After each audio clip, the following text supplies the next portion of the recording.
kaip vadovai ir toliau nešti tą tradiciją. Nes šiandieną man džiugu yra matyti, kad praktiškai 100% visi vadovai, kuriuos mes turim, yra tie, kurie per praėjusius 12 metų šios stovyklos užaugo. Kurie buvo, kitokios prisimenu, 12 metų, dabar jau sako, bakalauro studijas baigiu. Ir jie augo, brendo, sakiau, aštrinosi metai po metų, ir kuomet baigėsi stovyklautojų laikas, jie grįžo kaip vadovas. Tai kad tie, kurie nebegalėsite būti stovyklautojais kitą metą, galite čia sugrįžti kaip vadovais. Ir jūsų to sugebėjimų, sveikatos, kantrybės, meilės, roželė yra laukiama visuomet čia. Nes būtent tik tai taip ta gyva tradicija eis toliau, tik tai taip ši stovykla gyvos toliau. Dažnas žmogus paklausia, sako, nu kiek vanagai dar bus? Ar nenusibodo? Vanagai bus, sakau, tol, kol jūs būsit. Jeigu jūs būsit, tai ir vanagai bus. Jeigu bus komanda, bus vadovai, bus tie, kam įdomu taip pat nešti gyvai ir nevaidinant visą tą mūsų stebuklą mažą, kaip galėčiau pavadinti, kurį susikūrėm čia per savaitę, tol jie ir gyvuos. Čia ne mūsų valio yra. Šventoji dvasia mus pakviečia daryti tos darbus, kurių mes negalim suprasti protu. Ir aišku, šiandien mes esame nuvargę ir galvojam, nu ne, kitais metais jau pasukti čia kažkaip. Bet žiūrėk, praeitą savaitę, aš apie vadovus kalbu, praeitą savaitę vėl tikrai galvos keista. O, čia jau kūnas pailsėjo, bet dabar grįžta atgal prisiminimai, pergyvenimai, visos tos emocijos. Ir vėl atsiranda nauja jėga ir noris vėl vos ne už mėnesį vėl važiuoti atgal. Tačiau važiuosim, jeigu viešpas tai teisi, už metų. Taigi, stovykla, kiekvienas mes vadovai esam atskiri, turime savo vertingas dovanas, sugebėjimus, bet kaip visada sakau, kuomet mes kas iš kur suvažiavę, kas iš Vilniaus, kas iš Kauno, kas iš įvairiausių regionų ir sudami į vieną vietą savo asmeninius talentus ir sugebėjimus, mes gauname didelę, gražią, puokštę, smagų renginį ir galim vienas kitą pastiprinti, vienas kitą pakylėti.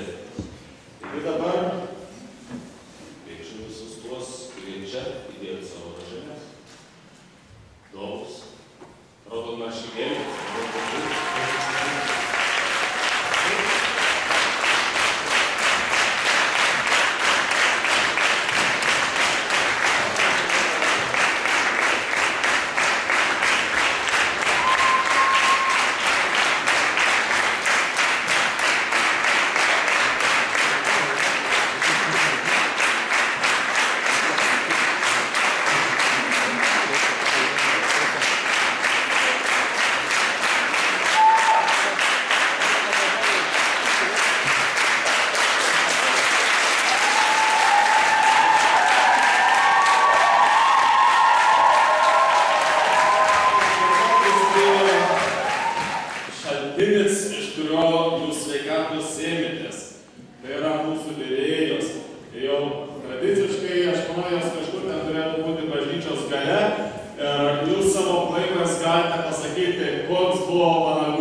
Pradžioje 3 kartus pasakysime ačiū lietuviškai, po to 3 kartus angliškai ir 3 kartus vokiškai. O po to jau tradiciškai, kaip sakau, visom kalbom plojau.